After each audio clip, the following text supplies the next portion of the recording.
So the next game I really looked into was Carolina versus Atlanta, because obviously the Bears have Carolina's pick, so I wanted to see how they would be.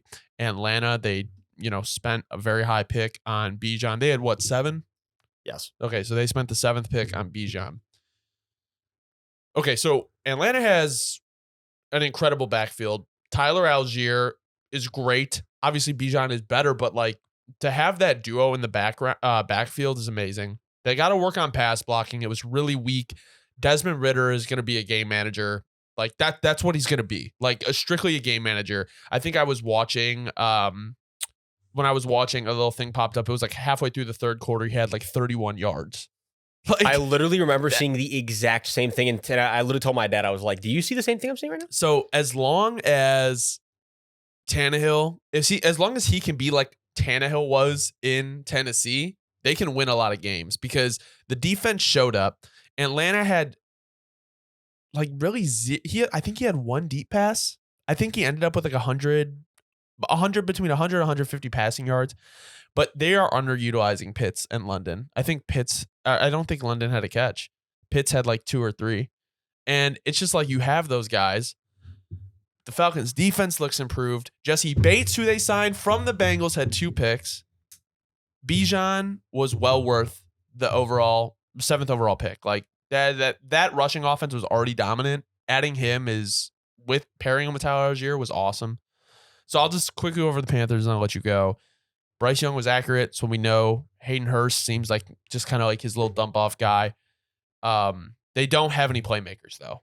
They have no playmakers. Like their offense doesn't look like anything crazy. It's not bad, but the offensive line looked decent. But Bryce Young threw 2 interceptions this game, rookie mistakes, but they were both over the middle.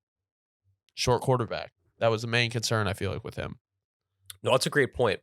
So I'm going to try to touch on some things you can touch on too, just because, we're trying to keep it fresh over here. I feel like we got a good little thing going. We're kind of like, we'll combine on different things that we noticed.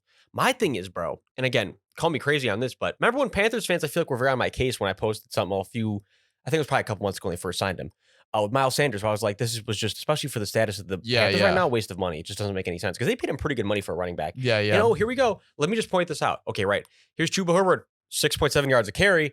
And here's Miles Sanders, 4 yards a carry. Miles Sanders had double the carries. They basically at that point had the same production. And we saw 2 in the receiving game. Chuba with 2 receptions. I know Miles had 4, but at the same time, I mean, obviously Chuba's not on the field as much. Right. My point is, and as I said, you could have gotten the same production, very similar production as we can see. I'm going to stand on it for the point, as we know, the Panthers are not going to be competitive this year. Right. I mean, let's just be realistic for a second. I'm just not understanding that signing. I'm going to stand on that. Just remind everybody, right? Because everybody said I was crazy. I'm just, this just is why you don't pay running backs nowadays, really, unless it makes sense. Like you said with the Falcons, back to your point with Bijan, makes sense, right? Bijan, because like you said too, the way the rushing attack works now, well, the floor is now, even too with Bijan, you can line him up in the slot anywhere. We literally saw his receiving ability on display in this game with the touchdown. Absolutely incredible. His skill level is already, I mean, it's top tier. He's a top tier player in the league because of the athleticism he has. The ball carry vision he has. I mean, he's just insane. The Falcons, like you said, if Desmond Ridder literally can just manage the game, they're a threat every single Sunday because of the fact that the rushing attack can take some time off the clock. And we knew this. We've been saying this all off season. I do feel like the defense looked a lot better, though. And maybe is that because that's the thing. I need sample size, though, with this because this is one of those things week 1. We don't really know how terrible is the Panthers offense, right? It's like it was bad this week. Was it because the Falcons defense is super elite and are they going to round out more towards the middle of the pack, low of the pack? Or is this really, are they like the floor of the league, right? So it's like, I just need more sample size at this point with all that. I do agree though. Falcons defense did look really good. Yeah. I would like to see, I mean, like Calais Campbell, that was a big addition for the Falcons. I mean, he is older, but you're kind of getting more of that interior push and everything like that.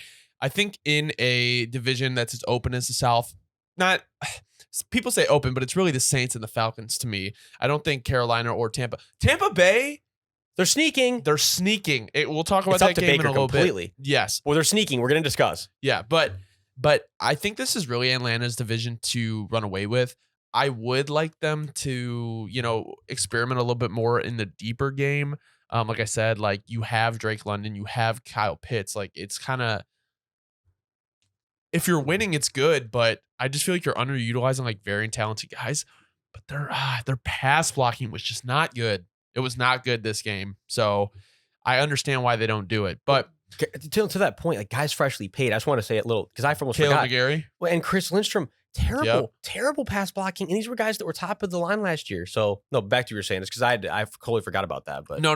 It's just that's just the reality. I mean, like looking at the pass block on PFF, they were ranked 28th for pass block. Now run block, they were 9th, and the run game was 13th. But I mean, Tyler Algier and Bijan Robinson, like it just looked great. And no, and also a little note I had too that I almost forgot about was and it's not just because they were former Saints, they balled out. Ask any Falcons fan.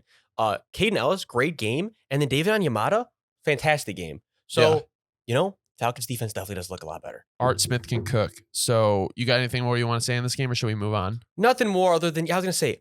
Last thing is just I know Bryce looked like he didn't look good this game. But we expected this. This is how it's a rookie thing. Give him time. You're going to see improvements throughout the year. The Panthers have a lot of improving as a whole to do. Also, I mean, you just got to look at like, do you believe in Frank Reich?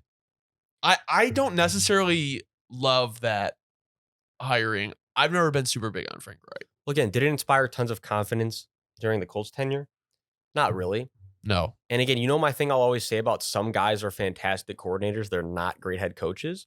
He might be in that realm, and time's only going to tell at this point. Yep.